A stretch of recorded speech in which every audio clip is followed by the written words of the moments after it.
கர்த்தராகிய இயேசு கிறிஸ்துவின் நாமத்திற்கு மகிமை உண்டாவதாக.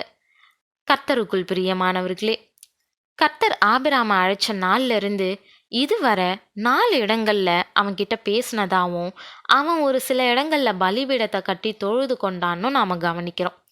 அப்படி ஆபிராம் தொழுது கொண்டாலும் என்ன பேசினான்றத இதுவரை நம்ம வேதத்துல வாசிக்கல. இப்போ முதல் முறையா ஆபிராம் கர்த்தர்கிட்ட பேசுறத நாம கீழ்காணக்கூடிய வேத பகுதியில வாசிக்கிறோம். ஆதியாகமம் 15:1-3 இந்த காரியங்கள் நடந்த பின்பு கர்த்தருடைய வார்த்தை ஆபிராமுக்கு தரிசனத்திலே உண்டாகி, அவர், ஆபிராமே, நீ பயப்படாதே, நான் உனக்கு கேடகமும் உனக்கு மகா பெரிய பலனுமாயிருக்கிறேன் என்றார். அதற்கு ஆபிராம், கர்த்தராகிய ஆண்டவரே, அடியேனுக்கு என்ன தருவீர்? நான் பிள்ளை இல்லாமல் இருக்கிறேனே. தமஸ்கு ஊரானாகிய இந்த எலியேசர் என் வீட்டு விசாரணை கர்த்தனாயிருக்கிறானே என்றான். பின்னும் ஆபிராம், தேவரீர் எனக்கு புத்திர சந்தானம் அருளவில்லை. இதோ என் வீட்டிலே பிறந்த பிள்ளை எனக்கு சுதந்திரவாளியாய் இருக்கிறான் என்றான்னு வாசிக்கிறோம்.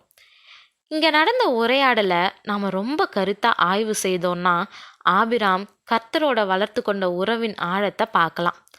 ஆபிராமனுடைய ஜெபம் ரொம்ப தாழ்மையாகவும் வார்த்தைகள் ரொம்ப தெளிவாகவும் வெளிப்படையாகவும் இருக்குது.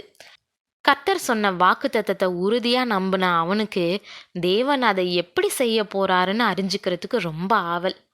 அவன் வீட்டில் அநேகர் பிறந்திருந்தாங்க. அதுல இந்த எலியேசரும் ஒருத்தவன். அவன்தான் இப்போ வீட்டினுடைய விசாரணை கர்த்தனா இருக்கிறான்.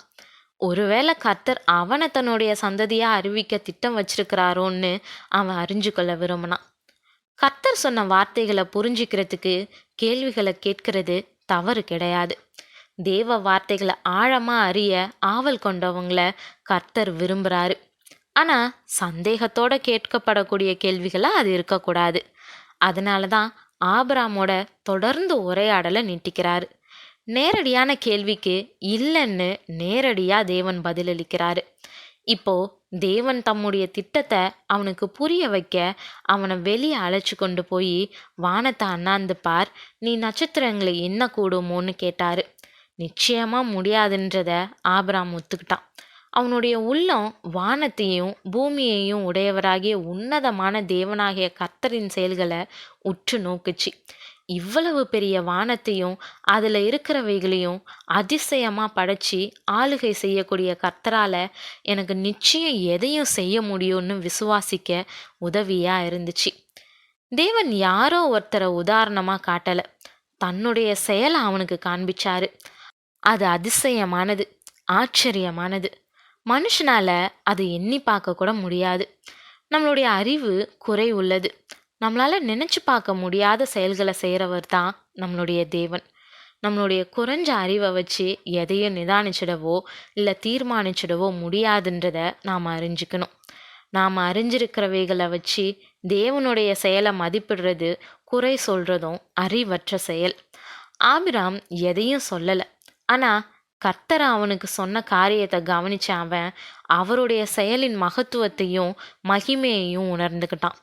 அவனுடைய சந்ததி அப்படி எண்ண முடியாததா இருக்கும்னு தேவன் சொன்ன வார்த்தைய தன்னுடைய இருதயத்துல முழுவதுமா நம்பி விசுவாசிச்சான். அது அவனுக்கு நீதியா எண்ணப்பட்டுச்சு.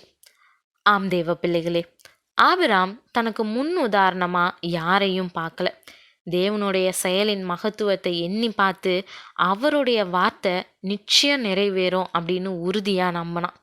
நமக்கும் வேதம் விசுவாசிகளுடைய தகப்பன்னு ஆபிராம அடையாளம் காட்டுது.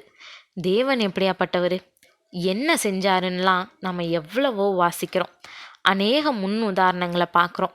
அப்படி இருக்கிறப்போ நாம் எப்படியாப்பட்ட விசுவாசத்தை உடையவங்களா இருக்கிறோம்?